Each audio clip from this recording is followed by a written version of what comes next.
राष्ट्रीय संबंधों में नैतिकता या नीति शास्त्रीय पहलू, अंतर्राष्ट्रीय संबंधों में जो है नैतिकता या नैतिक मुद्दे। अब देखिए, इसमें दो तरह के मुद्दों को हम लोग को पढ़ना है। एक तो पढ़ना है कि जो सामान्य जो पहलू है, एक तो उसको पढ़ना है। सामान्य पहलू का मतलब यह है कि अंतर्राष्ट्रीय संबंधों में नैतिकता या अंतर्राष्ट्रीय संबंधों में जो नैतिक मुद्दे हैं उसका क्या अर्थ होता है, इसका क्या अर्थ है, इसका क्या स्वरूप है, इसकी क्या विशेषता है। अब फिर मैं बताया कि पिछले साल क्वेश्चन भी एक आया था कि आखिर अंतर्राष्ट्रीय संबंधों में जो है नैतिक मुद्दों की बात हम लोग क्यों कर रहे हैं। तो इसकी जो है एक इसका विश्लेषण कर लेते हैं। विश्लेषण का मतलब इसकी आवश्यकता क्यों पड़ रही है, आवश्यकता क्यों है, अंतर्राष्ट्रीय संबंधों में नैतिकता की आवश्यकता क्यों पड़ रही है, और इसमें क्या क्या चुनौतियां हैं, और जो फंडिंग होती है अंतर्राष्ट्रीय स्तर पर, जो निधि व्यवस्था है, तो फंडिंग से संबंधित मुद्दे, संबंधित विवाद, ये भी 150 शब्द का आता है प्रश्न। बनाइए, अंतर्राष्ट्रीय संबंधों में जो नैतिकता है इसका मतलब क्या है। आप जानते हैं कि प्रथम विश्व युद्ध के बाद एक विचारक था वुडरो विल्सन।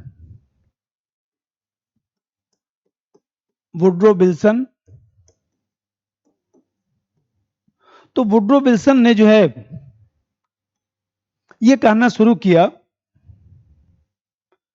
कि हम लोग को एक ऐसी व्यवस्था बनानी चाहिए जहां पर विश्व में आपसी सहयोग हो, दंड का अभाव हो, बड़े देश दूसरे देश का शोषण न करें, या इसी प्रकार से जो है हिंसा की प्रवृत्ति या इस तरह की प्रवृत्तियां विश्व में नहीं होना चाहिए। परस्पर सहयोग और परस्पर जो है निर्भरता के आधार पर जो है अंतर्राष्ट्रीय व्यवस्था चलनी चाहिए। मतलब अंतर्राष्ट्रीयतावाद के आधार पर संबंधों की बात की गई। तो वुडरो विल्सन ने इसकी शुरुआत किया और ये बताने का प्रयास किया कि भाई विश्व में जो है अंतर्राष्ट्रीयतावाद के आधार पर जो है संबंधों का निर्धारण होना चाहिए, विज्ञान तकनीक का आपस में आदान प्रदान किया जाए, जो भी विज्ञान तकनीक है, पूंजी है, संसाधन है, उसका प्रयोग जो है मानव कल्याण के लिए होना चाहिए, विश्व शांति के लिए होना चाहिए। अब वुडरो विल्सन ने यह भी कहा कि भाई जो घातक हथियार, परमाणु बम और तमाम जो चीजों की हम लोग बात कर रहे हैं, आप जानते हैं कि द्वितीय विश्व युद्ध से पहले अमेरिका ने परमाणु बम बना लिया था। तभी तो भाई द्वितीय विश्व युद्ध में अमेरिका ने परमाणु बम का प्रयोग किया, तो ये बात केवल ब्रिटेन को बताया और किसी देश को कुछ पता थोड़ा था। अब ब्रिटेन को कहा कि जिस दिन चाहूंगा युद्ध समाप्त कर दूंगा, और जब देखिए आपको जापान में हिरोशिमा नागासाकी पर परमाणु बम फेंक दिया, युद्ध खत्म। तो आप देख रहे हैं वुडरो विल्सन ने अपनी किताब में लिखा था कि विश्व में घातक हथियार नहीं बनना चाहिए, क्योंकि इस तरह की जो प्रवृत्तियां हैं वो अंततः विश्व में अशांति को बढ़ावा देंगे। और जो द्वितीय विश्व युद्ध में परमाणु बम जो फेंका गया, इतने लोग जो मरे, आज भी देखिए हिरोशिमा नागासाकी में कोई जाता नहीं। आज भी आप देखते हैं कि वहां आसपास रहने वाले जो लोग हैं उनको तमाम जो है स्वास्थ्य संबंधी समस्याएं दिखाई देती है। तो आप देख रहे हैं ये जो उसने मुद्दा उठाया था वुडरो विल्सन ने, तो इसी वुडरो विल्सन का जो पहलू है, इसी चीज से नैतिकता का संबंध है। अंतर्राष्ट्रीय संबंधों में जो नैतिकता का संबंध है वो इसी पहलू से जुड़ा हुआ है। अब कुछ थोड़ा सा व्यवहारिक बात बताता हूं कि भाई जो अंतर्राष्ट्रीय कानून है, पहले 4 लाइन भूमिका लिखिए, अर्थ,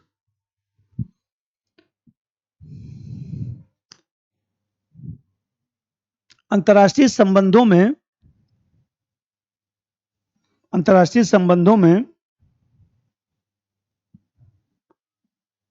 नैतिकता, अंतर्राष्ट्रीय संबंधों में नैतिकता का प्रारंभ प्रथम विश्व युद्ध के बाद, अंतर्राष्ट्रीय संबंधों में नैतिकता का प्रारंभ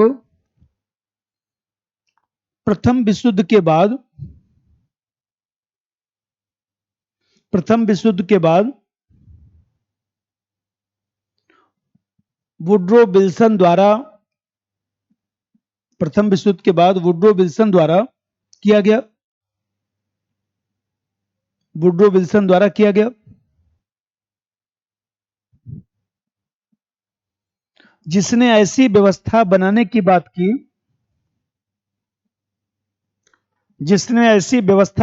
बात की, जहां शोषण और दंड का अभाव हो,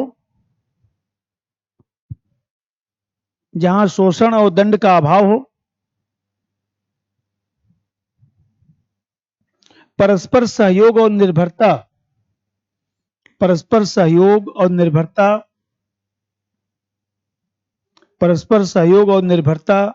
का विकास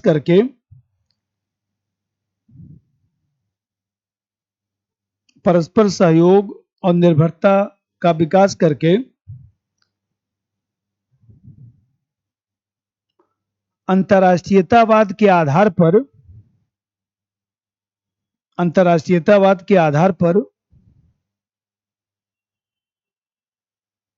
संबंधों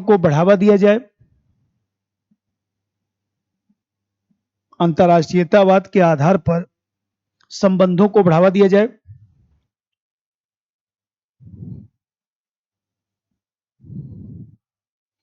पूंजी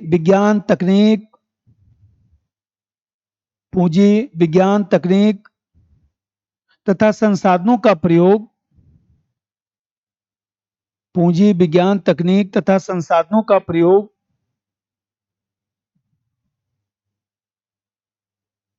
मानव कल्याण और विश्व शांति के लिए किया जाए। पूंजी विज्ञान तकनीक तथा संसाधनों का प्रयोग मानव कल्याण और विश्व शांति के लिए किया जाए।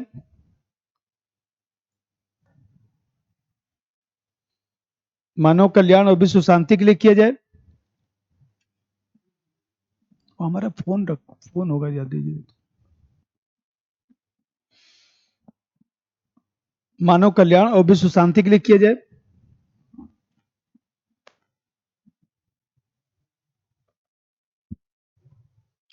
अब देखिए, जो वुड्रो विल्सन ने कहा कि विश्व में जो है शोषण नहीं होने चाहिए,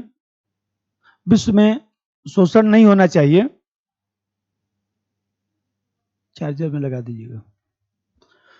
वुड्रो विल्सन ने कहा कि विश्व में शोषण नहीं होना चाहिए, विश्व में असमानता नहीं होनी चाहिए, बल्कि विश्व में जो है सहयोग और निर्भरता के आधार पर व्यवस्था चलनी चाहिए। इसमें जो देश संपन्न है उन देशों को छोटे देशों की सहायता करनी चाहिए। जो देश जो है पूंजी तकनीक रखते हैं उनको छोटे देशों की सहायता करनी चाहिए। तो जो भी विश्व में संसाधन है उसका प्रयोग जो है मानव कल्याण के लिए किया जाए, विश्व शांति के लिए किया जाए। तो ऐसी जो मनोभावना है, उस मनोभावना को जो अंतर्राष्ट्रीय संबंधों में नैतिकता कहा जाता है। जैसे मान लीजिए ये नॉर्थ है, ये साउथ है, ये विकसित देश है, और ये साउथ का मतलब विकासशील देश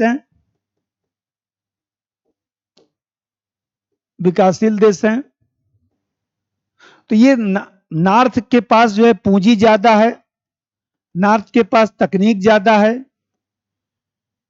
साउथ के पास जो है कच्चा माल ज्यादा है, इनके पास निर्मित वस्तु ज्यादा है। भाई पूंजी है, तकनीक है, तो जल्दी से निर्माण कर लेते हैं। ये लोग यहां पर जो है अपना पूंजी तकनीक साउथ के देशों को दें और साउथ तकनीक से कच्चा माल जो है उचित दर पर ये लें। ये नहीं कि पता चले कि हम ही लोग का कच्चा माल लेकर और सामान बनाकर और 200% प्रॉफिट करके हम ही लोगों को बेच दिए।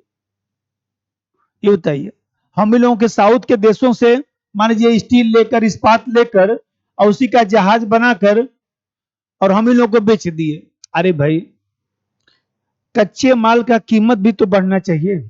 तो कच्चे माल का कीमत तो आप 2% 3% वार्षिक रूप से बढ़ा रहे हैं। जो प्राकृतिक संसाधन है, जो हम लोग के यहाँ से कोयला जाता है, चाहे इस्पात जाता है, लोहा जाता है, तो उसका तो कीमत बहुत कम बढ़ता है ना। और जो नॉर्थ से, जो डेवलप्ड कंट्री से हम लोग सामान मंगाते हैं साउथ में, उसकी कीमत तो मान लीजिए 15% 20% खरीदना पड़ रहा है। तो कच्चा माल और निर्मित वस्तु के मध्य जो है, जो कीमत है, वो ज्यादा डिफरेंस नहीं होना चाहिए। हम कहते हैं आप पूंजी दे रहे हैं, तो पूंजी दे रहे हैं तो कहीं ना कहीं जो है सस्ते दर पर पूंजी उपलब्ध कराया जाए, इस तरह की चीजें। तो वुड्रो विल्सन ने जो अपनी किताब में ये सब लिखा, उसी के आधार पर यह चर्चा शुरू हुआ। और आप लोग सिलेबस में भी थोड़ा सा है, ज्यादा तो नहीं। अब इसका क्या स्वरूप है, इसकी क्या विशेषता है, क्या इसका स्वरूप है, अब जैसा समझिएगा। भाई पहला चीज तो यह है, जैसे अभी मैं बताया,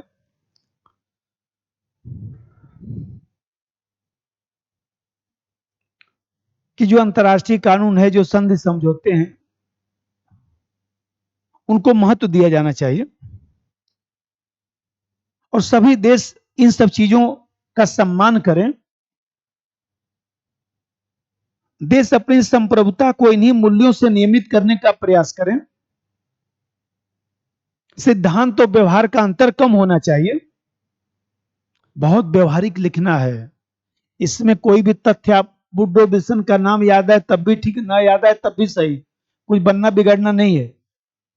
आपको एक अवधारणा समझना है कि अंतर्राष्ट्रीय संबंधों में नैतिकता का क्या मतलब है। तो ये मैं बताया।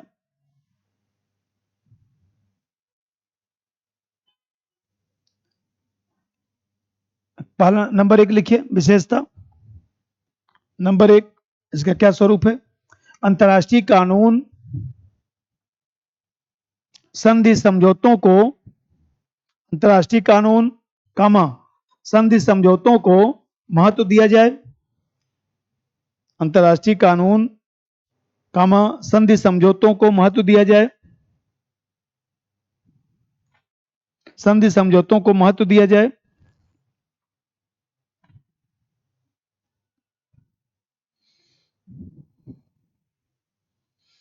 और देश अपनी संप्रभुता को इसी आधार पर नियमित करें, रेगुलेट करें। देश अपनी संप्रभुता को इसी आधार पर नियमित करें, इसी आधार पर नियमित करें।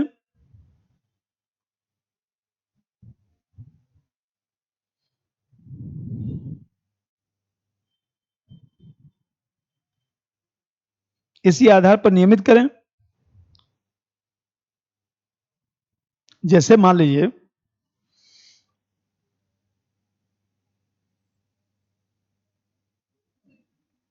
जैसे मैं बताया कि यह जो अंतर्राष्ट्रीय जो संबंध है, यह अंतर्राष्ट्रीय संबंध क्या है, खेल है। इसमें जो है खिलाड़ी भाग लेते हैं, खिलाड़ी मतलब देश भाग लेते हैं। देश भाग लेते हैं और किस लिए भाग लेते हैं, तो अपने राष्ट्रीय हितों को पूरा करने के लिए, नेशनल इंटरेस्ट को पूरा करने के लिए। और देश अपना नेशनल इंटरेस्ट कैसे पूरा करेगा, तो राष्ट्रीय शक्ति के माध्यम से पूरा करेगा, नेशनल पावर की वजह से पूरा करेगा। तो अंतर्राष्ट्रीय संबंध का जो खेल है, उसमें खिलाड़ी जो खेलने जाते हैं वो राष्ट्रीय शक्ति का प्रयोग करके खेलते हैं। जिसकी राष्ट्रीय शक्ति ज्यादा, वो ज्यादा अपने हित की पूर्ति कर पाएगा। तो आप देख रहे हैं, ये सब चीजें ठीक नहीं है। भाई हमें कहते हैं कोई शक्तिशाली देश है तो अपनी शक्ति का प्रयोग करके ज्यादा शोषण विश्व में करेगा, ये ठीक नहीं। इसका मतलब यह हुआ कि केवल अपने देश के हित पर ध्यान नहीं देना चाहिए, अंतर्राष्ट्रीय हित को भी महत्व दिया जाए। मतलब कि राष्ट्रीय हित की जगह पर जो है अंतर्राष्ट्रीय हित को महत्व दिया जाए।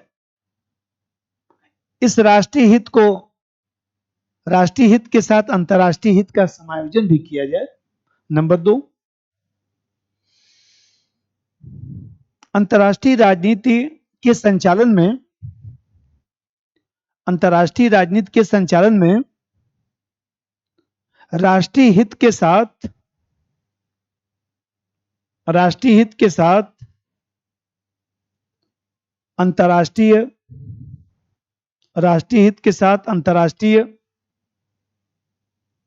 राष्ट्रीय हित के साथ अंतर्राष्ट्रीय हित को भी महत्व दिया जाए।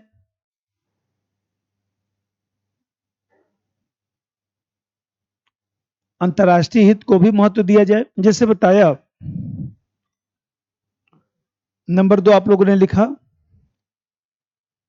कि अंतर्राष्ट्रीय राजनीति के संचालन में राष्ट्रीय हित के साथ अंतर्राष्ट्रीय हित का भी समायोजन किया जाए, महत्व दिया जाए। मतलब कि जो नैतिकता का संदर्भ है, उस नैतिकता के संदर्भ को अंतर्राष्ट्रीय संबंधों में लागू करना चाहता है। नैतिकता जो हम लोग पढ़ रहे थे, उस नैतिकता के संदर्भ को जो है राज्यों के आपसी संबंधों में लागू करना चाहता है, जिसे हम लोग अंतर्राष्ट्रीयतावाद कहते हैं। केवल देशों को अपने बारे में नहीं सोचना चाहिए, बल्कि अन्य देशों के हितों के बारे में भी सोचना चाहिए। तो ये लोग मानते हैं कि अंतर्राष्ट्रीय जो राजनीति है,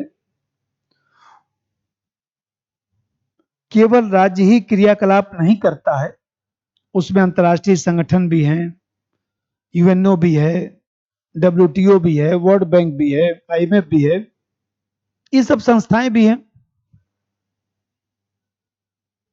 क्षेत्रीय संगठन भी काम कर रहा है।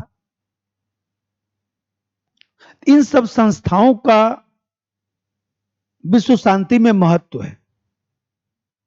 अतः इन सब संस्थाओं का समादर किया जाना चाहिए, आदर किया जाना चाहिए। ते लोग कहते हैं विशेषता में, देखिए ये तो मैं बोलता ही रहूंगा, लेकिन थोड़ा बहुत मैं आप लोगों को लिखवाता भी रहूंगा, जिससे एक तो कंसेप्ट भी बन जाए, कॉमन सेंस भी बन जाए, और दूसरा चीज की एक नोट्स भी बन जाए। अब इसमें एक चीज कभी कभी और भी पूछ सकता है। ये तो मान लीजिए अंतर्राष्ट्रीय जो संबंध है, उसमें जो नैतिकता है, उसमें एक प्रश्न और भी आ सकता है। भाई महत्व चुनौतियां तो पूछेगा ही। मान लीजिए एक चीज ये भी पूछ सकता है कि अंतर्राष्ट्रीय संबंधों में नैतिकता को बढ़ावा देने का जो है, बढ़ावा देने के लिए क्या किया जा सकता है। जैसे एक प्रश्न इसमें पूछ सकता है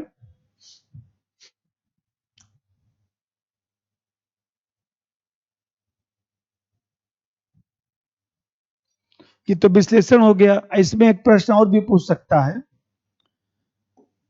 कि अंतर्राष्ट्रीय संबंधों में, अंतर्राष्ट्रीय संबंधों में नैतिकता को बढ़ावा देने के लिए सुझाव, ऐसे भी क्वेश्चन आ सकता है कि क्या उपाय हैं, क्या सुझाव हैं, ऐसे भी क्वेश्चन आते हैं कि अंतर्राष्ट्रीय संबंधों में नैतिकता को बढ़ावा देने के लिए क्या सुझाव दे सकते हैं, क्या उपाय किया जा सकता है, क्या प्रयास किया जा सकता है, किस तरह के प्रयास की आवश्यकता है। तो मैं बता रहा था कि यह जो स्वरूप है, उसमें दूसरा चीज यह है कि अब देखिए इसमें थोड़ा डायमेंशन से लिखना चाहिए, एक ही तरह का बात नहीं लिखना चाहिए। 150 शब्द में ही लिखना होता है, एक ही तरह का बात लिखेंगे 50 शब्द वही हो जाएगा। जो भी संसाधन है उन संसाधनों का जो प्रबंधन है इस तरह से औचित्यपूर्ण तरीके से होना चाहिए कि जो विश्व में पर्यावरण की समस्या है, जलवायु परिवर्तन की समस्या है, हमें कहते हैं कि पर्यावरण को, जलवायु को जो है ज्यादा क्षति न पहुंचे, संसाधनों का प्रबंधन इस तरह से किया जाए विश्व में। भाई अमेजन का जंगल है, ये बताइए, अब वो जंगल मान लीजिए ब्राजील में शायद है, मैं तो ज्योग्राफी भूल गया हूं, तो मान लीजिए हमें कहते हैं कि अब लैटिन अमेरिकी देशों में बहुत सारा हरियाली है, जंगल है, तो अमेरिका और अन्य देश उनकी सहायता करें जिससे वो वनों की कटाई ना करें, क्योंकि वो वन जो है विश्व विरासत के रूप में है। तो संसाधनों का प्रबंधन औचित्यपूर्ण तरीके से जो है देशों को करना चाहिए, जिससे पर्यावरण, जलवायु, इन सब चीजों को जो है ज्यादा हानि ना पहुंचे। जैसे सस्टेनेबल डेवलपमेंट आप लोग पढ़ते हैं कि भाई सस्टेनेबल डेवलपमेंट का मतलब क्या हुआ कि हम लोग जो है प्रकृति का दोहन करें, लेकिन प्रकृति का दोहन सकारात्मक रूप से होना चाहिए, जिससे जो है प्राकृतिक संसाधनों का अपव्यय न किया जाए, दुरुपयोग न किया जाए, आने वाली पीढ़ी के लिए भी जो है प्राकृतिक संसाधन बच सके, जीवन की गुणवत्ता बनी रहे। इस तरह से जो है हम लोगों को प्रकृति का दोहन करना चाहिए। इसी बात को तो हम लोग कहते हैं, इसी बात को तो हम लोग कहते हैं कि भाई सस्टेनेबल डेवलपमेंट। नंबर 3 विशेषता में संसाधनों का प्रबंधन, संसाधनों का प्रबंधन औचित्यपूर्ण तरीके से किया जाए, संसाधनों का प्रबंधन औचित्यपूर्ण तरीके से किया जाए, औचित्यपूर्ण तरीके से किया जाए, जिससे पर्यावरण, जलवायु, जिससे पर्यावरण, जलवायु को ज्यादा क्षति न पहुंचे,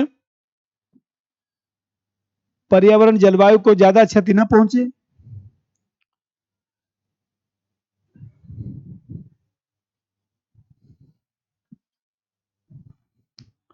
इसको समझिए, रोज पेपर में निकलता रहता है, उन्हीं सब चीजों को मैं बोल रहा हूं और कुछ नहीं कर रहा हूं।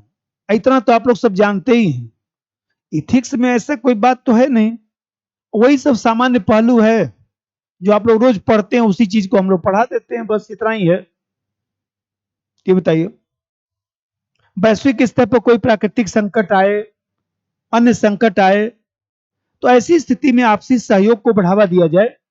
जैसे मान लीजिए कोरोना संकट के समय भारत ने जो है पड़ोसी देशों को मुफ्त में टीका उपलब्ध कराया, चाहे वो नेपाल हो, चाहे भूटान हो, चाहे श्रीलंका हो। श्रीलंका में आर्थिक संकट उत्पन्न हुआ तो भारत ने मदद भी किया, पेट्रोल भी उपलब्ध कराया, राशन भी उपलब्ध कराया। तो वैश्विक स्तर पर कोई प्राकृतिक संकट या अन्य संकट की स्थिति आती है तो आपसी सहयोग का भाव होना चाहिए, शोषण का भाव नहीं होना चाहिए। नंबर 3 वैश्विक स्तर पर विशेषता में लिखना है, वैश्विक स्तर पर प्राकृतिक संकट अब्लिक अन्य संकट की स्थिति में, प्राकृतिक संकट अब्लिक अन्य संकट की स्थिति में आपसी सहयोग को बढ़ावा दिया जाए।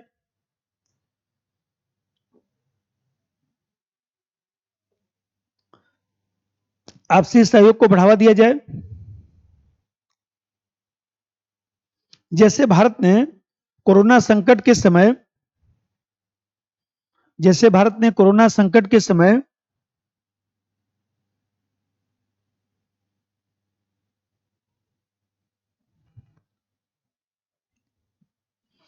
उमाकांत जी, हरकेश ओझा जी, ये बताइए, ये यही तो पढ़ा रहा था। पहले आप लोगों को एक अर्थ लिखवाया हूं, भूमिका लिखवाया हूं, फिर उसके बाद उसका स्वरूप और विशेषता लिखवा रहा हूं, स्वरूप और विशेषता उसका लिखवा रहा हूं।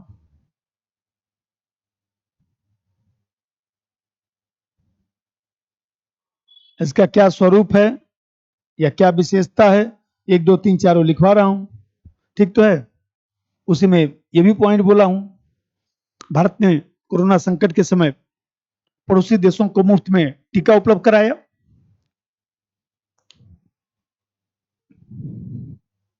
अब यह देखिए भाई, विश्व में स्थायी शांति कब आ सकता है? जब हम लोग भविष्य की समस्या पर विचार करें, केवल तात्कालिक हितों की बात न करें,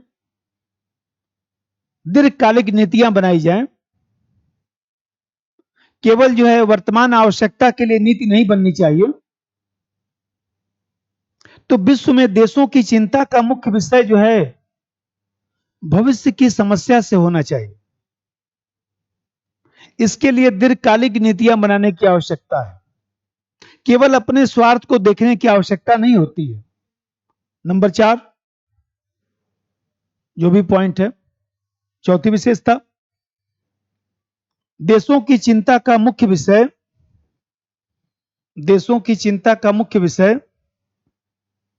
भविष्य की समस्या से होना चाहिए। भविष्य की समस्या से होना चाहिए।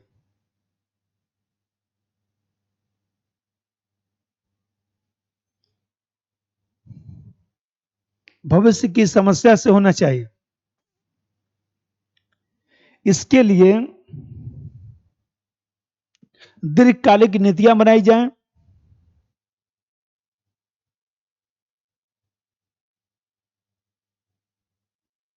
इसके लिए दीर्घकालिक नीतियां बनाई जाएं।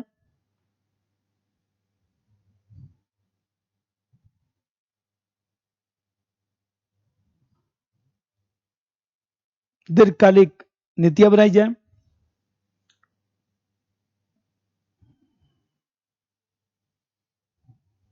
इसे का समझिए।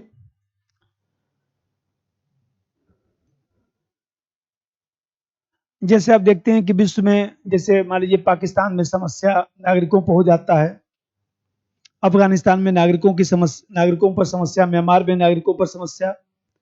तो जो मानव अधिकार है, लोकतंत्र है, उसकी रक्षा के लिए विश्व में राजनीति नहीं होनी चाहिए। यदि कहीं पर मानव अधिकार का उल्लंघन हो रहा है, मान लीजिए इजराइल फिलिस्तीन पर बम फेंक रहा है, फिलिस्तीन में बच्चे मर गए, मान लीजिए सबक करिए कि जैसे रूस ने जो है वह यूक्रेन पर आक्रमण कर दिया, उसमें तमाम स्कूलों पर आक्रमण हो गया, तमाम बच्चे मर गए, तो उस पर किसी प्रकार की विश्व में राजनीति नहीं होनी चाहिए। इसको जो है निष्पक्षता के साथ स्वीकार किया जाए। मानव अधिकार और लोकतंत्र की रक्षा के नाम पर जो है नव उपनिवेशवादी शोषण नहीं होना चाहिए। नव उपनिवेशवादी शोषण का मतलब कि सामाजिक और आर्थिक रूप से आप शोषण कर रहे हैं, उस देश की परिस्थिति का आप लाभ उठा रहे हैं, ऐसा नहीं होना चाहिए। नंबर 5, विश्व में मानव अधिकार और लोकतंत्र की रक्षा के नाम पर विश्व में मानव अधिकार और लोकतंत्र की रक्षा के नाम पर नव उपनिवेशवादी शोषण नहीं होना चाहिए। नव उपनिवेशवादी शोषण नहीं होना चाहिए।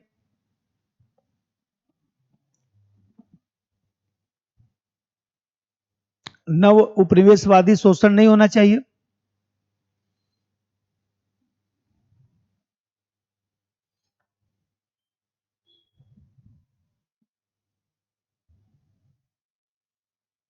उमाकांत जी लिख रहे हैं मुझे क्लियर है। ठीक है भाई, आपको क्लियर है, लेकिन एक चीज ध्यान रखिए, आपको पता है कि आपको क्लियर है, लेकिन आपको यही नहीं पता है कि आपको क्लियर है।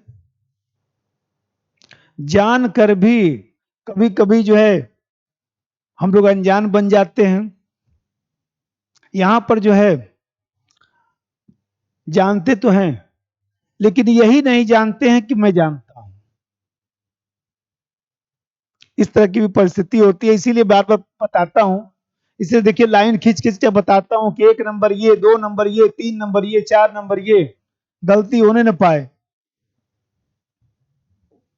अब जैसा समझिए, अब जैसे बता रहा था, अब जैसे बताया एक दो और विशेषता सुनिए, थोड़ा दूसरे तरह का टॉपिक है। अब जैसे देखिए, वो लिख दिए ना कि मानव अधिकार और लोकतंत्र की रक्षा के नाम पर राजनीति नहीं होनी चाहिए, किसी का नौ उपनिवेशवादी शोषण नहीं होना चाहिए। नौ उपनिवेशवादी शोषण समझ रहे हैं? जैसे मान लीजिए भारत में मानव अधिकार का उल्लंघन हो रहा है, तो हम भारत से आम नहीं खरीदेंगे। अरे भाई, मानव अधिकार के उल्लंघन होने से आम खरीदने का क्या लेना देना? यूरोप के देशों ने जो कहा था, जब मोदी साहब गए थे तो उन्होंने कहा कि बताइए उससे क्या लेना देना है? नहीं, आप जब मानव अधिकार का उल्लंघन होता है, आपके यहाँ कीटनाशक का प्रयोग होता है, अरे भाई तो डिब्बे पर लिखा है कि कीटनाशक का प्रयोग होता है, जिसको खरीदना होगा खरीदेगा, जिसको नहीं खरीदना होगा नहीं खरीदेगा। आप कौन होते हैं रोकने वाले? आपकी गाड़ी, आपका कंप्यूटर, आपका सॉफ्टवेयर हमारे देश में जाता है, हम तो नहीं रोकते हैं। और आप लोग ऐसा क्यों शर्त लगा रहे हैं? अब हटा दिया गया। इसी को कह रहा हूं नौ उपनिवेशवादी शोषण, कि पर्यावरण का उल्लंघन, मान लीजिए मानव अधिकार का उल्लंघन, श्रम मानक का उल्लंघन, और उसके नाम पर राजनीति हो रही है, उसके नाम पर हम सामान नहीं खरीदेंगे। अरे भाई, सामान पर लिखा है ना, जिसको आम खरीदना होगा भारत का खरीद लेगा, नहीं खरीदना होगा मत खरीदेगा। आप क्यों रोक रहे हैं? अब जैसा समझिए, जैसे बताया कि जो अंतर्राष्ट्रीय संबंधों में जो नैतिक मुद्दे हैं, रोज पेपर में निकलता है, बस ये कि टॉपिक है इसीलिए इसको पढ़ा रहा हूं, कुछ भी छोड़ूंगा नहीं, कामा बिंदी जो भी लिखा है सब पढ़ाऊंगा। ये बताइए, जो भी वैश्विक संगठन है, क्षेत्रीय संगठन है, उसमें लोकतांत्रिक सुधार होना चाहिए। जैसे मान लीजिए यूएनएससी में भारत की स्थायी संस्था की बात की जाती है, मान लीजिए जापान भी सदस्य बने, स्थायी सदस्य बने, जर्मनी भी बने, दक्षिण अफ्रीका भी बने, ब्राजील भी बने, क्योंकि कहीं ना कहीं अब परिस्थितियां बदल गई हैं। यह भी अंतर्राष्ट्रीय संबंधों में नैतिकता है कि अंतर्राष्ट्रीय संस्थाओं में जब तक पूरे विश्व का प्रतिनिधित्व नहीं होगा, तब तक ये संस्थाएं विश्वास पात्र नहीं बन सकती हैं। इन संस्थाओं को विश्वास पात्र बनाने के लिए लोकतांत्रिक सुधार की आवश्यकता। अगला पॉइंट, विशेषता में ही हरकेश जी जो है, ठीक है, लगे रहिए आप लोग। लिखिए एक पॉइंट और, वैश्विक आबलिक क्षेत्रीय संगठनों का, वैश्विक आबलिक क्षेत्रीय संगठनों का लोकतांत्रिक सुधार किया जाए। वैश्विक आबलिक क्षेत्रीय संगठनों का लोकतांत्रिक सुधार किया जाए, जिससे ये संस्थाएं विश्वास पात्र बन सकें, जिससे ये संस्थाएं विश्वास पात्र बन सकें।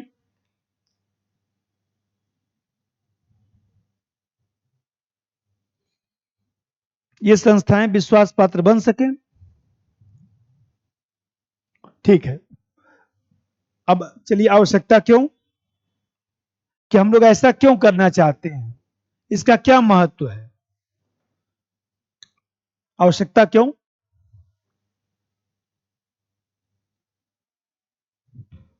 अब महत्व में लिखिएगा, या आवश्यकता क्यों और या महत्व एक ही बात तो है। हुआ अच्छा लगता है, विशेषता में 1 2 3 लिखने की जगह यहां लिखा गया था, इसीलिए कंफ्यूजन हो रहा था।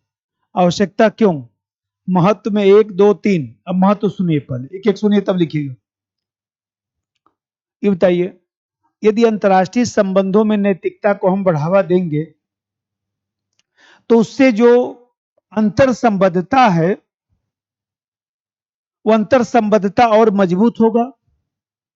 और जब अंतर संबद्धता मजबूत होगा तो वैश्वीकरण स्थायी बन सकता है, और वैश्वीकरण स्थायी बन सकता है तो शांतिपूर्ण सहअस्तित्व को बढ़ावा मिलेगा, और यह शांतिपूर्ण सहअस्तित्व ही विश्व को खुशहाल बना सकता है।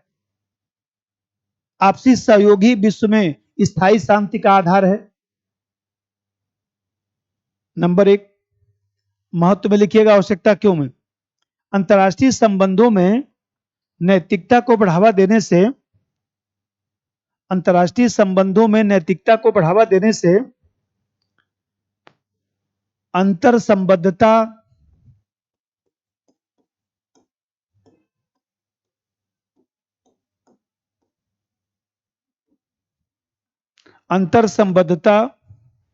स्थायी बन सकता है। अंतर संबद्धता स्थायी बन सकता है। अंतर संबद्धता स्थायी बन सकता है,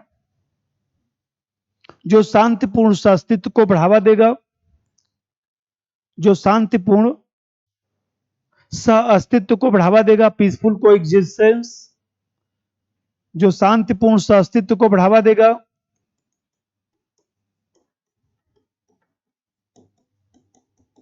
शांतिपूर्ण सह अस्तित्व को बढ़ावा देगा।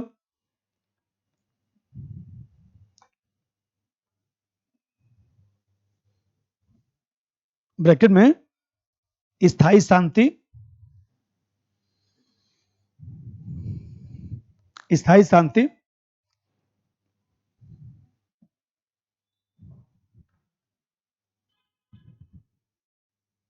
अब जरा देखिए, अब दूसरे तरह का बात लीजिए। विश्व में खूब विज्ञान तकनीक का विकास हुआ, खूब आर्थिक समृद्धि को बढ़ावा मिला। बताइए, विश्व में खुशहाली आना चाहिए था ना, लेकिन अब देखते हैं कि विश्व में बार बार आर्थिक मंदी आ रहा है, हमेशा युद्ध की परिस्थिति बनी रहती है। देख ही रहे हैं, रूस यूक्रेन संकट, इजराइल फिलिस्तीन, ये सब चल ही रहा है। इसी में आतंकवाद की भी समस्या है, साइबर अपराध की समस्या, तमाम समस्या सब चल रहा है। इतना विज्ञान तकनीक का विकास हुआ, इतना सब समृद्धि आया, अब समस्या कम हो जाना चाहिए था, लेकिन समस्या बढ़ता जा रहा है। ये बताइए, इस तरह की समस्याओं का निदान कैसे होगा? तो नैतिकता और नैतिक मूल्यों से ही हो सकता है। ये बताइए, श्रीलंका बेचारा छोटा देश है, गरीब देश है, चीन जो है वहां पर निवेश करके उसका शोषण कर लिया, उसको फेल्ड स्टेट बना दिया। सोचिए, खैर चाइना किसी का नहीं हो सकता है। तो आप देख रहे हैं कि ये चीन हुआ, ये अमेरिका हुआ, सब ऐसे ही है। इन सबों के लिए पैसा महत्वपूर्ण है। चीन जो देखिए श्रीलंका की क्या स्थिति कर दिया, पाकिस्तान की स्थिति देखिए, ग्वादर बंदरगाह बना के पाकिस्तान को ही कंगाल कर दिया। श्रीलंका का आर्थिक शोषण चीन ने कर लिया। आप देख रहे हैं, म्यांमार की स्थिति देख ही रहे हैं, नेपाल भी बीच में सट रहा था, अब धीरे धीरे समझ में नेपाल को आना शुरू हुआ है कि हमारा हाल श्रीलंका की तरह हो सकता है, अब भारत से संबंध बना रहा है। नंबर 2, दूसरा महत्व, वर्तमान विश्व में विज्ञान तकनीक का विकास हुआ, वर्तमान विश्व में विज्ञान तकनीक का विकास हुआ, आर्थिक समृद्धि भी आई, आर्थिक समृद्धि भी आई, आर्थिक मंदी, युद्ध जैसी समस्याएं बढ़ रही हैं, जिसका समाधान नैतिक मूल्यों को लागू करने से हो सकता है, जिसका समाधान नैतिक मूल्यों को लागू करने से, नैतिक मूल्यों को लागू करने से ही हो सकता है, नैतिक मूल्यों को लागू करने से ही हो सकता है। अन्यथा जैसे चीन अमेरिका, जैसे मान लीजिए यदि नैतिक मूल्यों को बढ़ावा दिया जाएगा, IMF, वर्ल्ड बैंक, WTO, ये सब संस्थाएं स्थायी बन सकती हैं और इन संस्थाओं की वास्तविक प्रासंगिकता भी बढ़ सकती है। अभी ये संस्थाएं जो है सिर्फ पश्चिमी देशों का मोहरा है। पश्चिमी देश IMF, वर्ल्ड बैंक के माध्यम से दूसरे देशों का शोषण कर, हम कहते हैं विश्व बैंक क्यों बनाया गया? जिससे विश्व में इंफ्रास्ट्रक्चर को बढ़ावा मिल सके। IMF क्यों बनाया गया? जिससे भुगतान संतुलन की समस्या हो सके। आप देखते हैं कि IMF जो है वह शॉर्ट टर्म लोन देता है, विश्व बैंक लॉन्ग टर्म लोन देता है। विश्व बैंक हम लोग कहते हैं, लेकिन उसमें बहुत सारी संस्थाएं हैं ना, मिगा है, तमाम जो संस्थाएं, IDBI मान लीजिए, IBRD है, तमाम जो संस्थाएं हैं उसको हम लोग मिलाकर विश्व बैंक कहते हैं। विश्व बैंक केवल एक बैंक नहीं है, विभिन्न बैंकों का समूह है। तो आप देख रहे हैं कि IMF शॉर्ट टर्म लोन देता है, उसका परसेंटेज ज्यादा होता है, वर्ल्ड बैंक जो है लॉन्ग टर्म लोन देता है, उसका परसेंटेज कम है, लेकिन आप देख रहे हैं कि आईएमएफ हो या वर्ल्ड बैंक हो, उसमें जो वोटिंग राइट है वो कहीं ना कहीं जितना जिसका पैसा लगा है उतना उसका वोटिंग राइट है। तो बिना अमेरिका, बिना चीन और जर्मनी, जापान की सहमति के किसी देश को तो लोन मिल नहीं सकता है। तो यह भी शोषण करने का एक तरीका है। तो बताइए, यदि नैतिक मूल्य को अपनाएंगे तभी तो आईएमएफ, वर्ल्ड बैंक जैसी जो संस्थाएं हैं, डब्ल्यूटीओ जैसी संस्थाएं हैं, ये लोकतांत्रिक बन सकती हैं और ये संस्थाएं वास्तविक भूमिका अदा कर सकती हैं। जैसे मान लीजिए विश्व बैंक है तो क्यों बनाया गया? कमजोर देशों की सहायता करने के लिए आईएमएफ क्यों बनाया गया? जिससे निर्यात आयात में डिफरेंस हो तो कहीं ना कहीं यह संस्था समाधान कर सके चालू खाते पर। नंबर 4, नैतिक मूल्यों को अपनाकर नैतिक मूल्यों को अपनाकर विश्व बैंक, डब्ल्यूटीओ, विश्व बैंक, डब्ल्यूटीओ, आईएमएफ आदि को लोकतांत्रिक रूप से सशक्त किया जा सकता है। आदि को लोकतांत्रिक रूप से सशक्त किया जा सकता है।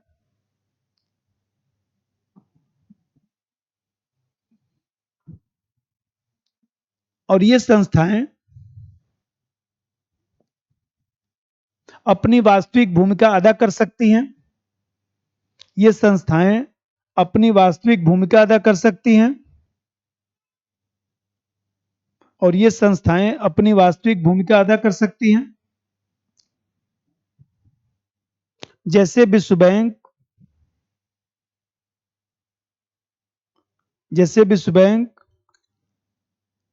कमजोर देशों की सहायता कर सकता है।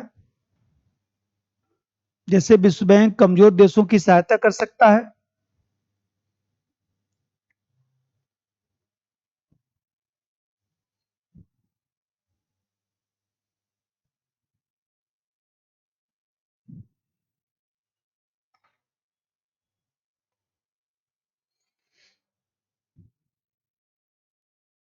अब जैसे समझिए भाई, आज जो है राष्ट्रीय सुरक्षा का जो संदर्भ है वह अंतर्राष्ट्रीय हो गया है। राष्ट्रीय सुरक्षा का संदर्भ जो है मानव सुरक्षा में बदल गया है। राष्ट्रीय सुरक्षा का संदर्भ जो है मानव सुरक्षा में बदल गया है। अब मान लीजिए परमाणु हथियार है, मिसाइल है, अस्त्र शस्त्र है, इसको रखकर ही हम जो है सुरक्षित नहीं हो सकते हैं। मान लीजिए हमें कहते हैं जैविक हथियारों से हमला हो गया, रासायनिक हथियारों से हमला हो गया, साइबर अटैक हो गया। देखे होंगे कि अभी 4-5 दिन पहले जो है सब हवाई सेवा ठप हो गया। सब हवाई सेवा ठप हो गया ना, तो साइबर अटैक हो गया, माइक्रोसॉफ्ट जो है वो कंपनी फेल कर गई। तो बताइए, सब रह के क्या सुरक्षा हमारा हो गया? मिसाइल और तमाम चीजों का मान लीजिए हमें कहते हैं कि जो उसका सॉफ्टवेयर है सब जो है उसको हाईजैक कर लिया जाए। ऐसे दशा में आपका मिसाइल जाना था चीन, निकल गया पाकिस्तान, घूम के आ गया भारत में ही। अब क्या कर लेंगे? तो मानव को सुरक्षित रखने के लिए नैतिक मूल्यों की आवश्यकता है, तभी हमारी राष्ट्रीय सुरक्षा मजबूत हो सकता है, तभी कहीं ना कहीं जो है अच्छा वातावरण बन सकता है। अगला पॉइंट, वर्तमान में राष्ट्रीय सुरक्षा का संदर्भ मानव सुरक्षा में बदल गया है। मानव सुरक्षा में बदल गया है और साथ ही इसका स्वरूप अंतर्राष्ट्रीय हो गया है। साथ ही इसका स्वरूप अंतर्राष्ट्रीय हो गया है। इसका स्वरूप अंतर्राष्ट्रीय हो गया है। अतः केवल परमाणु बम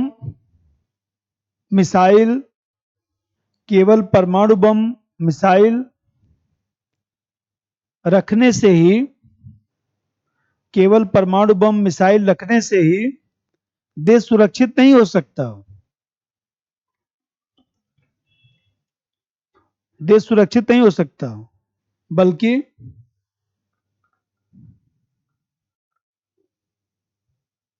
सुरक्षा के लिए स्थायी सुरक्षा लिखिएगा। स्थायी सुरक्षा के लिए,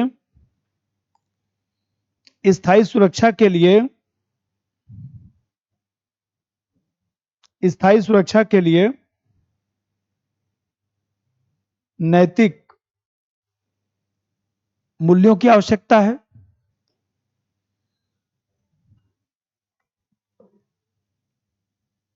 नैतिक मूल्यों की आवश्यकता है।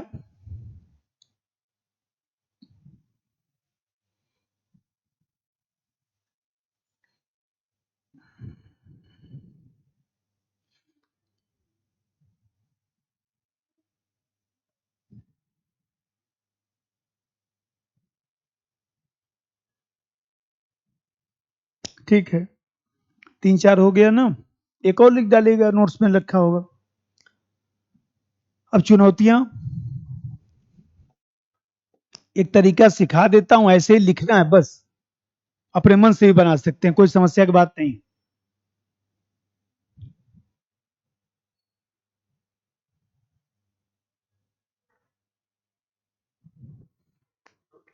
इसका भी जैसे मान लीजिए रेड क्रॉस सोसाइटी है, तो रेड क्रॉस सोसाइटी का भी एग्जाम्पल ले सकते हैं, बहुत अच्छा। उमाकांत जी का रचनात्मक क्षमता, ठीक है। रेड क्रॉस सोसाइटी देखिए, ब्रिटेन की संस्था है, और यह जो ब्रिटेन की संस्था है, पूरे विश्व में कहीं पर भी युद्ध होता है तो यह तुरंत पहुंच जाता है, लोगों की सहायता करना शुरू कर देता है। तो देखा जाए एक प्रकार से जो है नैतिकता ही तो है। और ये मत समझिए ब्रिटेन ने इजराइल का समर्थन किया, और रेड क्रॉस सोसाइटी जो है फिलिस्तीन में जाकर काम कर रहा है। पढ़े होंगे आप लोग, बहुत अच्छा।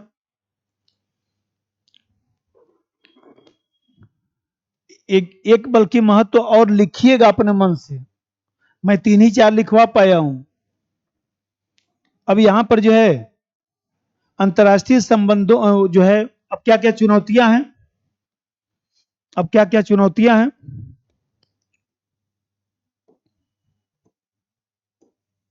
अब पहली चुनौती समझिए, मैं अभी जो बता रहा था कि अंतर्राष्ट्रीय संबंधों में पावर पॉलिटिक्स चलता है, ये सब कहने सुनने की बात है। शक्ति के लिए संघर्ष चलता है, तो शक्ति के लिए जब संघर्ष चलेगा तो ये सब जो नैतिक मुद्दे हैं वो अलग हो जाते हैं। ये नैतिक मुद्दे जो है वो हाथी के दांत बन जाते हैं, हाथी के दांत देखने वाले दूसरे, खाने वाले कुछ अलग। तो ये सब जो नैतिक मुद्दा है वो काल्पनिक सिद्धांत की तरह बन गया है। केवल अच्छा अच्छा बात करना है, जाकर यूएनओ में अच्छा अच्छा बात बोलना है, करना कुछ नहीं है। नंबर 1, अंतर्राष्ट्रीय संबंधों में, अंतर्राष्ट्रीय संबंधों में शक्ति राजनीति को बढ़ावा दिया जा रहा है। अंतर्राष्ट्रीय संबंधों में शक्ति राजनीति को बढ़ावा दिया जा रहा है। शक्ति के लिए संघर्ष चल रहा है, शक्ति के लिए संघर्ष चल रहा है।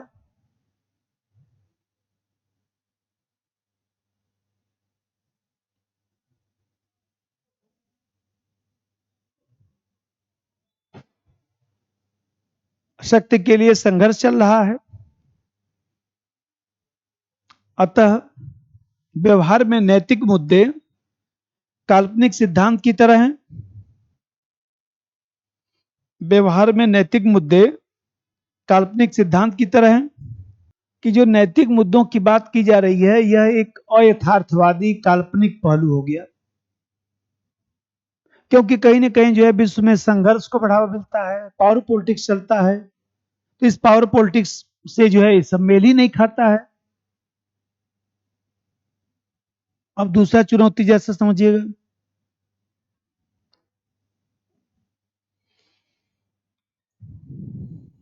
भाई में कहते हैं कि ये जो नैतिकता यदि विश्व में चलनी होती तो नैतिकता के आधार पर ही तो 1920 में लीग ऑफ नेशन बनाया गया।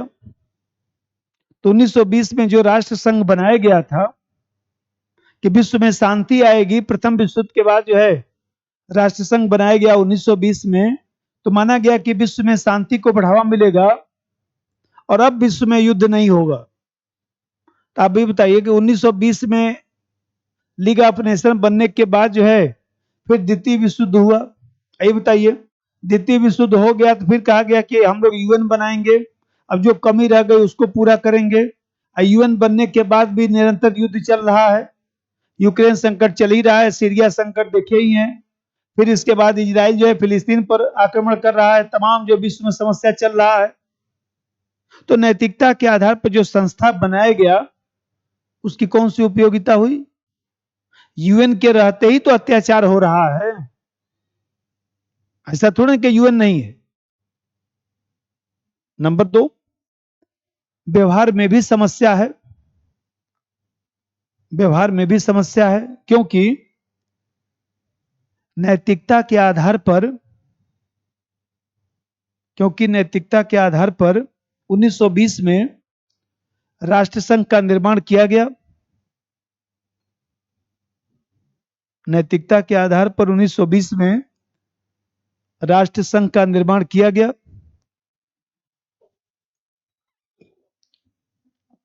राष्ट्रसंघ का निर्माण किया गया जिससे विश्व में शांति आ सके, जिससे विश्व में शांति आ सके।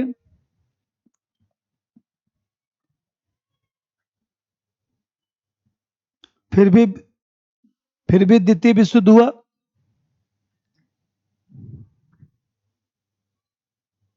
और वर्तमान में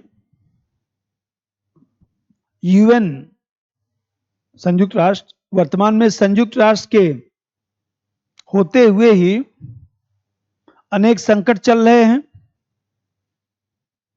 अनेक संकट चल रहे हैं।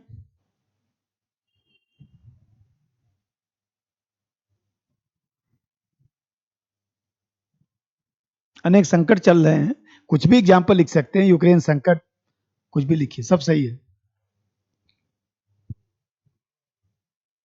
देखिए, ये जो वैश्विक स्तर पर जो नैतिकता है वो आखिर लागू करने में भी तो समस्या है। विश्व में इतना ज्यादा विविधता है, उस विविधता के कारण जो है समायोजन ही नहीं हो पाता है। अब फिर मैं बताया कि शस्त्रीकरण की जो प्रक्रिया है, जो आर्म्स कल्चर है, जो शस्त्र संस्कृति है, जो पावर पॉलिटिक्स है,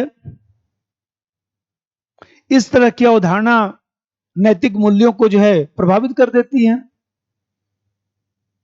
भाई देशों के मन में मनोवैज्ञानिक रूप से भी तो ये भाव चला गया है कि यदि परमाणु बम है तभी हम सुरक्षित हैं। उत्तरी कोरिया देखिए, छोटा देश है, किसी का मजाल है आक्रमण कर देगा, उठाकर 2-4 फेंक देगा। तो बताइए, अमेरिका जैसा देश भी कुछ उत्तरी कोरिया को बोल नहीं पाता है।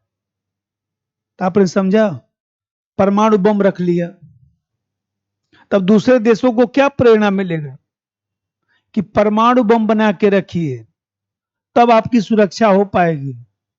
नैतिक मूल्यों से आपकी सुरक्षा नहीं होगी। ये सब हाथी के दांत है दिखाने वाले। लिखिए, विश्व में विविधता के कारण समायोजन नहीं हो पाता। विश्व में विविधता के कारण समायोजन नहीं हो पाता। विविधता के कारण समायोजन नहीं हो पाता। साथ ही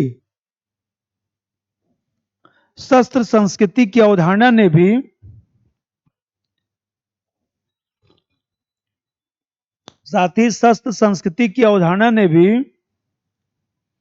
शस्त्र संस्कृति की अवधारणा ने भी नैतिक मूल्यों को प्रभावित किया है। शस्त्र संस्कृति की अवधारणा ने भी नैतिक मूल्यों को प्रभावित किया है।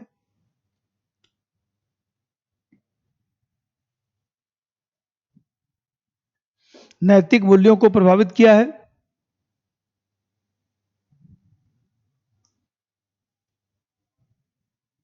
देखिए, सैद्धांतिक भी चीज है कि आज राष्ट्र राज्य का सिद्धांत,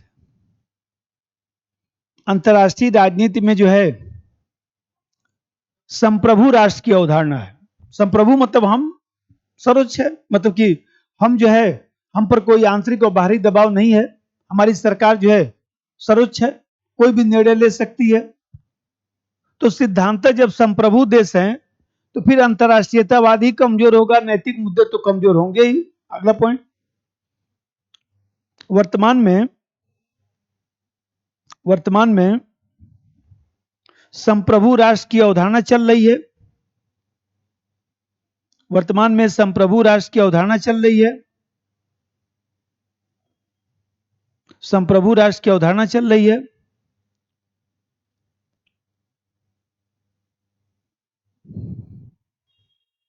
संप्रभु राष्ट्र की अवधारणा चल रही है, जिसके कारण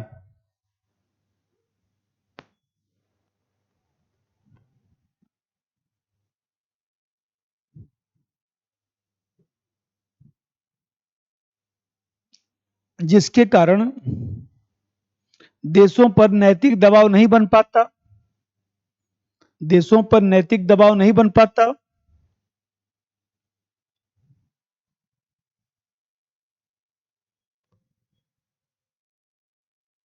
देशों पर नैतिक दबाव नहीं बन पाता।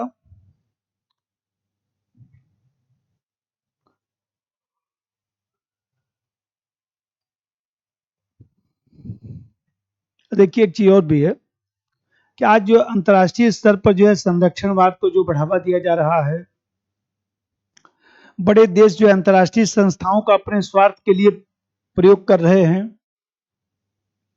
कूटनीतिक चालें खेली जा रही हैं, तो ये सब पहलू नैतिक मूल्यों से मेल नहीं खाता है। संरक्षणवाद को बढ़ावा देना, अंतर्राष्ट्रीय संस्थाओं को अपने स्वार्थ सिद्धि के लिए प्रयोग करना,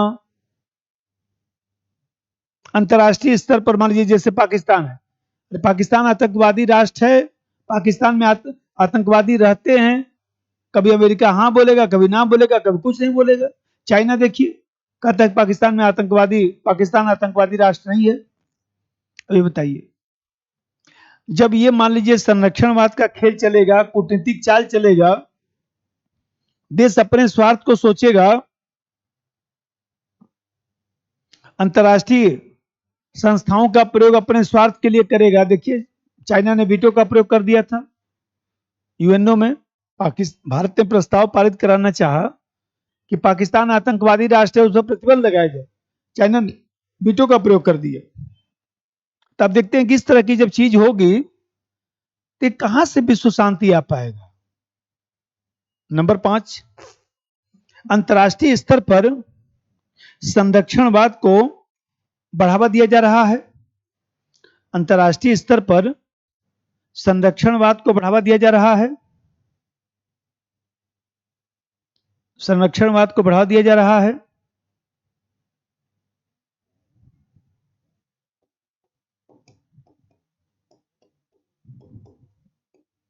संरक्षणवाद को बढ़ावा दिया जा रहा है। अंतर्राष्ट्रीय संस्थाओं का बड़े देश अंतर्राष्ट्रीय संस्थाओं का बड़े देश अपने स्वार्थ के लिए प्रयोग कर रहे हैं।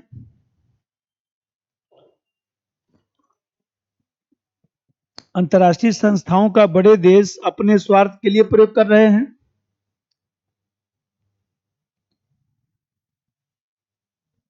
कूटनीतिक चालें चली जाती हैं। कूटनीतिक चालें चली जाती हैं। कूटनीतिक चालें चली जाती हैं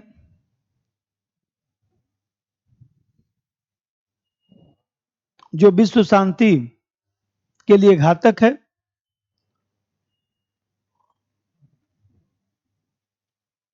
जो विश्व शांति के लिए घातक है।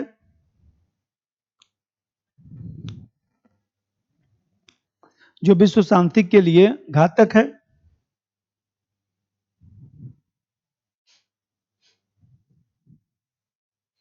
ठीक है। अब इसमें एक चीज है कि अंतर्राष्ट्रीय संबंधों में नैतिकता को बढ़ावा देने के लिए सुझाव या उपाय।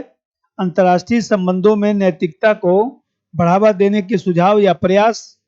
बस छोटा सा बनाइए, प्रयास या उपाय। प्रयास क्या करना चाहिए, उपाय क्या, बस इतने बना लीजिए।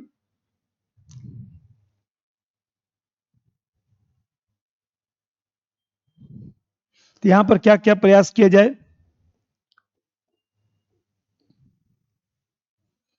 अब देखिए, अंतर्राष्ट्रीय संबंधों में नैतिकता को बढ़ावा देने के लिए जो उपाय है, अपने मन से भी लिख सकते हैं, 2 4 5 में लिखवा देता हूं। देखिए, अंतर्राष्ट्रीय जो कानून है उसको व्यवहारिक धरातल पर मान्यता मिलना चाहिए और कुछ कानूनों को बाध्यकारी भी किया जाए। अरे भाई, अंतर्राष्ट्रीय कानून सब किसी देश का मर्जी माने, किसी देश का मर्जी न माने, ऐसा कानून से क्या फायदा है। कानून कहने में भी शर्म महसूस हो। कम से कम अंतर्राष्ट्रीय कानूनों का कुछ तो बाध्यकारी पहलू हो। जैसे WTO है, बाध्यकारी संस्था बना ना। पेटेंट, कॉपीराइट, तमाम जो चीजें हैं उसके, ट्रिप्स है, तमाम जो चीजें हैं, ये सब चीजें बाध्यकारी है ना। नंबर एक, अंतर्राष्ट्रीय कानूनों को व्यवहारिक धरातल पर मान्यता दिया जाए।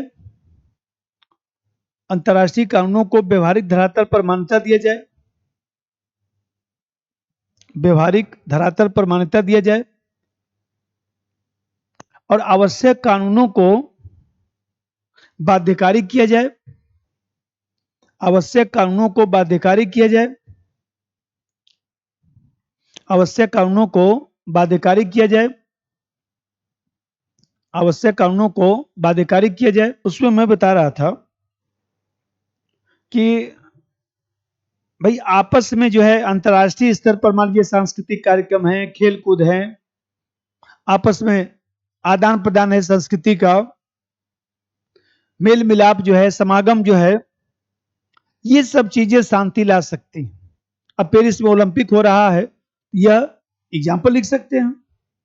नंबर 2, अंतर्राष्ट्रीय स्तर पर सांस्कृतिक कार्यक्रमों, अंतर्राष्ट्रीय स्तर पर सांस्कृतिक कार्यक्रमों, खेलकूद, फिल्म महोत्सव आदि को बढ़ावा दिया जाए। आदि को बढ़ावा दिया जाए जिससे मेल मिलाप बढ़ सके, मेल मिलाप आबलिक समागम बढ़ सके। हम कहते हैं कि जो वैश्विक नागरिकता की जो अवधारणा आई है, तो वैश्विक नागरिकता को बढ़ावा दिया जाए। वैश्विक नागरिकता को बढ़ावा दिया जाए, इसका मतलब विश्व के सभी नागरिकों के साथ जो है मानवीय व्यवहार होना चाहिए। विश्व के किसी भी देश के नागरिक के साथ कोई अत्याचार होता है तो संपूर्ण विश्व को इसमें मदद करनी चाहिए। उसको हम लोग वैश्विक नागरिकता कहते हैं। बिल किमलिका ने जो है इसमें योगदान दिया है, उनकी किताब भी है, लेकिन आप लोगों को उतना पढ़ने की जरूरत नहीं है। तीसरा पॉइंट, वैश्विक नागरिकता का विकास किया जाए। वैश्विक नागरिकता का विकास किया जाए अर्थात विश्व के सभी नागरिकों के साथ, विश्व के सभी नागरिकों के साथ मानवीय व्यवहार हो। विश्व के सभी नागरिकों के साथ मानवीय व्यवहार हो। इस सबका समझिए। पूर्ण सोवरेंटी का मतलब यह है कि जैसे यूरोपियन यूनियन बना है तो पूर्ण सोवरेंटी का एग्जाम्पल है। सभी देशों ने मिलकर EU बनाया, यूरो मुद्रा चलाया, तो सब देशों ने अपनी संप्रभुता में कटौती किया ना, तभी तो यूरोपियन यूनियन बना। तो इसी तरह से अंतर्राष्ट्रीय और क्षेत्रीय संगठनों के निर्माण में जो है सभी देशों को अपनी संप्रभुता में कटौती करना चाहिए, पूर्ण सोवरेंटी को बढ़ावा दिया जाना चाहिए। तभी विश्व में जो है अंतर संबद्धता भी बढ़ सकता है और तभी में विश्व में जो है जो क्षेत्रीय संगठन है, जो अंतर्राष्ट्रीय संगठन है, वो कहीं ना कहीं मजबूत भी बन सकता है। अगला पॉइंट, अंतर्राष्ट्रीय आबलिक क्षेत्रीय संगठनों के निर्माण में, अंतर्राष्ट्रीय आबलिक क्षेत्रीय संगठनों के निर्माण में, अंतर्राष्ट्रीय आबलिक क्षेत्रीय संगठनों के निर्माण में पूल्ड सोवरेंटी ब्रैकेट में संप्रभुता में कमी, पूल्ड सोवरेंटी की अवधारणा को बढ़ावा दिया जाए, पूल्ड सोवरेंटी की अवधारणा को बढ़ावा दिया जाए जिससे अंतर संबद्धता बढ़ सके, जिससे अंतर संबद्धता बढ़ सके, जिससे अंतर संबद्धता बढ़ सके, जिसमें बताया कि दोहरा जो मापदंड है वो दोहरा मापदंड नहीं होना चाहिए। अमेरिका जो है कभी कुछ, जैसे चाइना कभी कुछ। ये बताइए, इस तरह के जो दोहरे मापदंड है वो सब समाप्त विश्व से होना चाहिए, कूटनीति समाप्त होनी चाहिए। ये सब चीजें आतंकवाद और विश्व शांति के लिए जो है, भाई आतंकवाद को क्या होगा, ये सब चीजें कूटनीति जो है बढ़ावा देती हैं, दोहरा मापदंड बढ़ावा देता है। इन सब चीजों से विश्व शांति नहीं आ सकती है। अभी जैसे मैं बता रहा था कि इन सब चीजों पर राजनीति नहीं होनी चाहिए। अरे जो गलत है वो गलत है, मैं गलत हूं तो मैं गलत हूं, आप गलत है तो आप गलत हैं। वो तो मान लीजिए हम लोग हंसने बोलने के लिए जो है आप लोग कुछ लिख देते हैं, मैं भी कुछ बोलना शुरू कर देता हूं। अब चूंकि आप लोग सामने तो बैठे नहीं हैं, तो यही मान के चलता हूं कि ये सामने बैठे हुए हैं और चर्चा चल रही है, तो मान लीजिए कुछ इसी में हंसी मजाक चलता रहता है। ये बताइए, दोहरा मापदंड विश्व में समाप्त होना चाहिए ना, लिख दीजिए दोहरे मापदंड को समाप्त किया जाए, दोहरे मापदंड को समाप्त किया जाए जिससे पड़ोसी देशों तथा अन्य देशों को प्रेरणा मिल सके, पड़ोसी देशों एवं अन्य देशों को प्रेरणा मिल सके। न्यू इंटरनेशनल इकोनॉमिक ऑर्डर, इसका मतलब क्या होता है कि विश्व में जो नॉर्थ है जो साउथ है, तो कहीं ना कहीं आपसी जो है अंतर संबद्धता होनी चाहिए। और जो नियो का मतलब होता है कि ये साउथ के देशों द्वारा एक मांग है कि चूंकि आप जानते हैं कि लंबे समय तक शोषणकारी व्यवस्था चलती रही, द्वितीय विश्व युद्ध के बाद भी यह शोषणकारी व्यवस्था जारी रही, तो 1970 के दशक में जो है साउथ के देशों ने मिलकर ये कहा कि हम लोग जो है विरोध करेंगे। इन लोगों ने समझाया कि भाई नॉर्थ के देश जो है हमारा शोषण करते हैं,